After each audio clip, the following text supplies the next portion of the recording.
ಶ್ರೀ ಸಾಯಿ ಸಚ್ಚರಿತೆ 41ನೇ ಅಧ್ಯಾಯ. ಅಲಿ ಮಹಮ್ಮದರಿಂದ ವಿವರಣೆ. ದೇವವರಿಂದ ಚಿಂದಿ ಕಳುವು. ಈ ಹಿಂದಿನ ಅಧ್ಯಾಯದಲ್ಲಿ ವಿವರಿಸಿದ ಘಟನೆ ನಡೆದ 9 ವರ್ಷಗಳ ನಂತರ ಅಲಿ ಮಹಮ್ಮದ್ ಅವರು ಹೇಮಾಡ ಪಂತರಿಗೆ ಭೇಟಿಯಾಗಿ ಈ ಕೆಳಕಂಡ ಕತೆ ಹೇಳಿದರು. ಅಲಿ ಮಹಮ್ಮದ್ ಒಂದು ದಿವಸ ಮುಂಬಯಿಯ ಬೀದಿಯಲ್ಲಿ ಹೋಗುವಾಗ ಫೋಟೋ ಮಾರುತ್ತಿದ್ದವನಿಂದ ಆ ಫೋಟೋ ಕೊಂಡು ತಂದು ಬಾಂದ್ರಾದಲ್ಲಿ ತಮ್ಮ ಮನೆಯಲ್ಲಿ ತೂಗು ಹಾಕಿದ್ದರು. ಬಾಬಾ ಅವರನ್ನು ಬಹುವಾಗಿ ಪ್ರೀತಿಸುತ್ತಿದ್ದರಿಂದ ನಿತ್ಯವೂ ಆ ಫೋಟೋದ ಮೂಲಕ ಅವರನ್ನು ಪೂಜಿಸುತ್ತಿದ್ದರು. ಈ ಫೋಟೋ ಅವರು ಹೇಮಾಡ ಪಂತರಿಗೆ ಕೊಡುವ 3 ತಿಂಗಳ ಮುಂಚೆ ಅವರ ಕಾಲು ಊದಿಕೊಂಡು ಬಹಳ ನರಳುತ್ತಿದ್ದರು. ಶಸ್ತ್ರಚಿಕಿತ್ಸೆಯ ನಂತರ ಅವರ ಭಾವ ಪೀರ್ಬಾಯ್ ನೂರ್ ಅಹ್ಮದ್ ಅವರ ಮನೆಯಲ್ಲಿ ವಿಶ್ರಾಂತಿ ಪಡೆಯುತ್ತಿದ್ದರು. 3 ತಿಂಗಳ ಕಾಲ ಅವರ ಮನೆಯ ಬಾಗಿಲಿಗೆ ಬೀಗ ಹಾಕಿತ್ತು. ಯಾರೂ ವಾಸವಾಗಿರಲಿಲ್ಲ. ಆ ಮನೆಯಲ್ಲಿ ಬಾಬಾ ಅಬ್ದುಲ್ ಹರಿಮಾನ್, ಮೌಲಾನಾ ಸಾಬ್ ಮೊಹಮ್ಮದ್ ಹುಸೇನ್, ಸಾಯಿಬಾಬಾ ಮತ್ತು ತಾಜುದ್ದೀನ್ ಬಾಬಾ ಅಲ್ಲದೆ ಇನ್ನೂ ಕೆಲವು ಸಂತರ ಫೋಟೋಗಳಿದ್ದವು.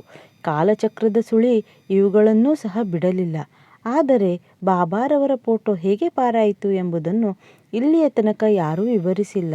ಅದು ಅವರ ಅಂತರ್ಯಾಮಿತ್ವ ಮತ್ತು ಸರ್ವಜ್ಞತ್ವವನ್ನು ಸೂಚಿಸುತ್ತದೆ.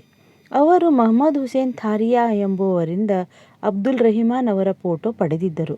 ಅದನ್ನು ಅವರ ಭಾವನವರಿಗೆ ಕೊಟ್ಟರು. ನೂರ್ ಮಹಮ್ಮದ್ ಪೀರಬಾಯಿಯವರು ಅದನ್ನು ತಮ್ಮ ಮೇಜಿನ ಒಳಗೆ 8 ವರ್ಷಗಳ ಕಾಲ ಇಟ್ಟಿದ್ದರು. ಒಂದು ಸಾರಿ ಅವರು ಅದನ್ನು ತೆಗೆದು ನೋಡಿ ಛಾಯಾಗ್ರಾಹಕರಲ್ಲಿ ತೆಗೆದುಕೊಂಡು ಹೋಗಿ ಅದರ 100 ಪ್ರತಿಗಳನ್ನು ಮಾಡಿಸಿ ತಮ್ಮ ಬಂಧು ಬಳಗದವರೆಲ್ಲರಿಗೂ ಹಂಚಿದರು. ನೂರ್ ಅಹ್ಮದ್ ಸಂತ ಅಬ್ದುಲ್ ರಹಿಮಾನ್ ಅವರ ಶಿಷ್ಯರಾಗಿದ್ದರು. ಒಂದು ದಿನ ಅವರು ತಮ್ಮ ಗುರುಗಳಿಗೆ ಅದರ ಪ್ರತಿಯೊಂದನ್ನು ಕೊಡಲು ಹೋದಾಗ ಅವರು ಕೋಪಗೊಂಡು ಅವರನ್ನು ಹೊಡೆಯಲು ಬಂದರು.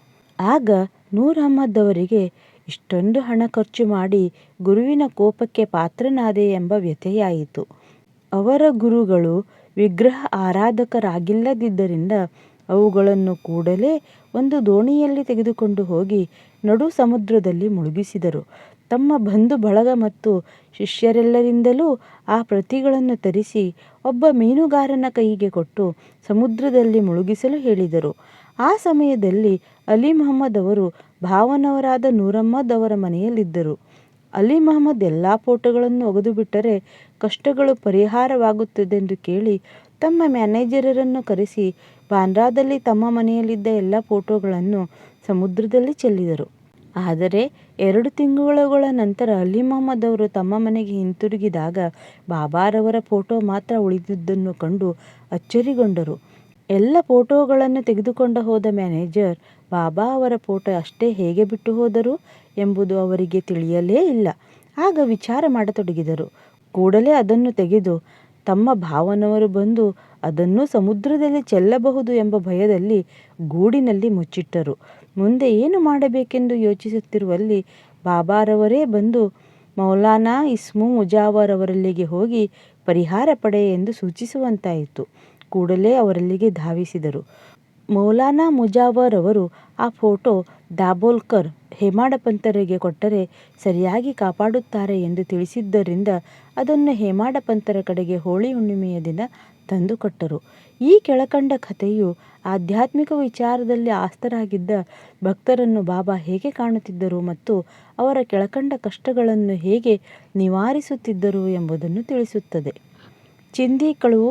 ಜ್ಞಾನೇಶ್ವರಿ ಪಠಣ. ಒಂದು ಸಾರಿ ಡಹಾಣುವಿನ ಮಾಮಲೆದಾರರಾದ ಬಾಳಾಸಾಹೇಬ್ ದೇವ್ ಅವರಿಗೆ ಇತರ ಧಾರ್ಮಿಕ ಗ್ರಂಥಗಳ ಜೊತೆಗೆ ಜ್ಞಾನೇಶ್ವರಿಯನ್ನು ಪಠಿಸಬೇಕೆಂದೆನಿಸಿತು. ಅವರಿಗೆ ಪ್ರತಿದಿನವೂ ಭಗವದ್ಗೀತೆಯ ಒಂದು ಭಾಗವನ್ನು ಮತ್ತು ಇತರ ಗ್ರಂಥಗಳ ಕೆಲವು ಭಾಗಗಳನ್ನು ಓದಲು ಸಾಧ್ಯವಾಗಿತ್ತು. ಆದರೆ ಜ್ಞಾನೇಶ್ವರಿಯನ್ನು ಮುಟ್ಟಿದರೆ ಅನೇಕ ತೊಂದರೆಗಳು ಬಂದು ಅದನ್ನು ಓದಲಾಗುತ್ತಲೇ ಇರಲಿಲ್ಲ. 3 ತಿಂಗಳು ರಜಾ ಪಡೆದು ಶಿರಡಿಗೆ ಬಂದರು. ನಂತರ ತಮ್ಮ ಊರಿಗೆ ಹಿಂತಿರುಗಿದರು. ಆಗಲೂ ಜ್ಞಾನೇಶ್ವರಿಯನ್ನು ಓದುವುದಕ್ಕೆ ಅಡ್ಡಿ ಆತಂಕಗಳು ಒದಗಿ ಅವರನ್ನು ನಿರಾಶರನ್ನಾಗಿ ಮಾಡಿದವು. ಕೊನೆಗೆ ಅವರು ಬಾಬಾರವರೇ ಆ ಪುಸ್ತಕವನ್ನು ಓದು ಎಂದು ಹೇಳುವ ತನಕ ಜ್ಞಾನೇಶ್ವರಿಯನ್ನು ಮುಟ್ಟುವುದಿಲ್ಲ ಎಂಬ ದೃಢ ಸಂಕಲ್ಪ ಮಾಡಿದರು.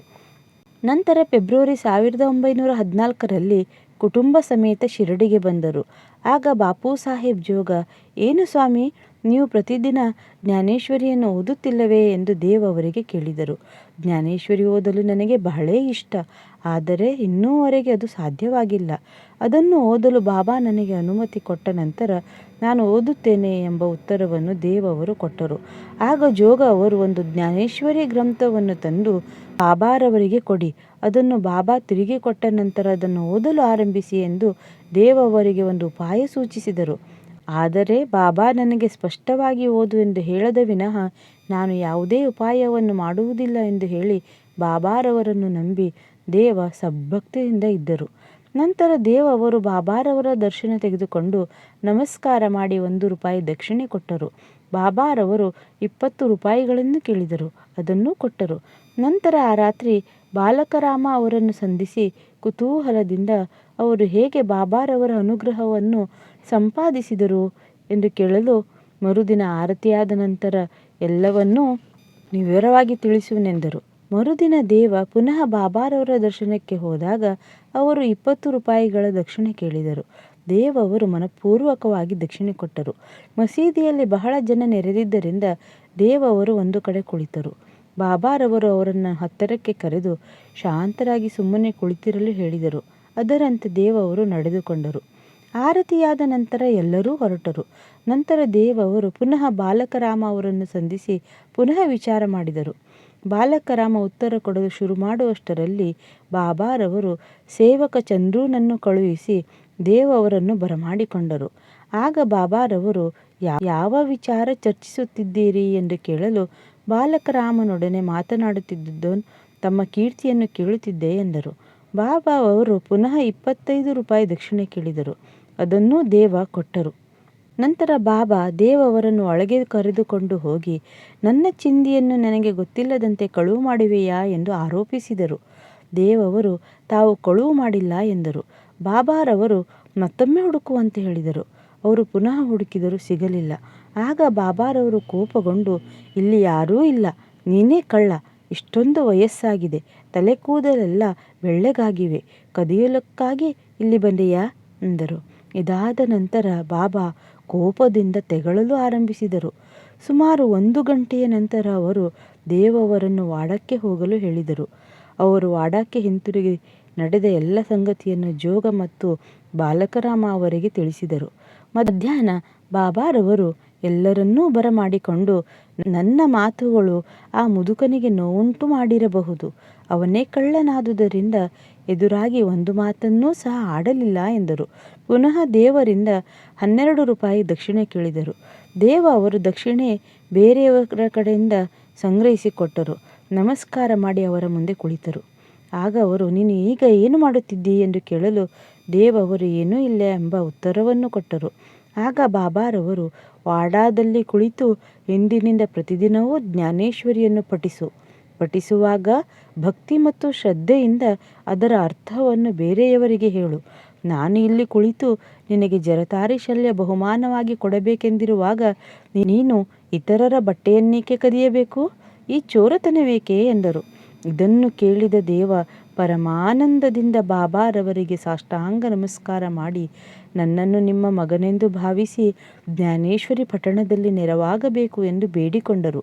ಆಗ ಅವರಿಗೆ ಬಾಬಾರವರು ಹೇಳಿದ ಚಿಂದಿ ಕಳ್ಳತನ ಎಂಬುದರ ಅರ್ಥವಾಯಿತು.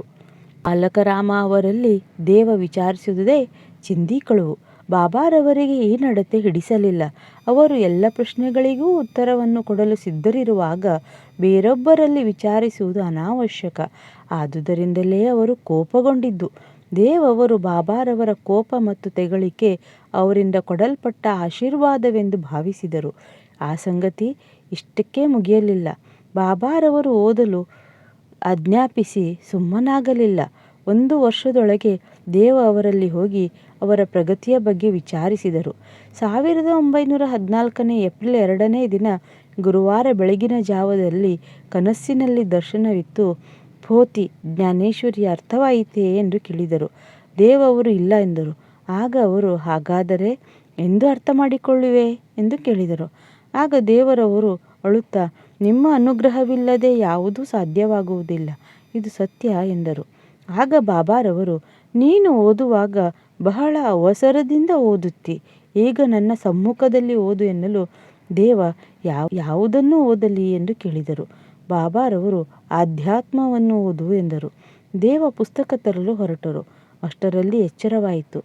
ಇದರಿಂದ ದೇವ ಅವರಿಗೆ ಆದ ಸಂತೋಷವನ್ನು ವಾಚಕರೇ ಊಹಿಸಬಹುದು. ಶ್ರೀ ಸಾಯಿ ಪ್ರಣಾಮ್.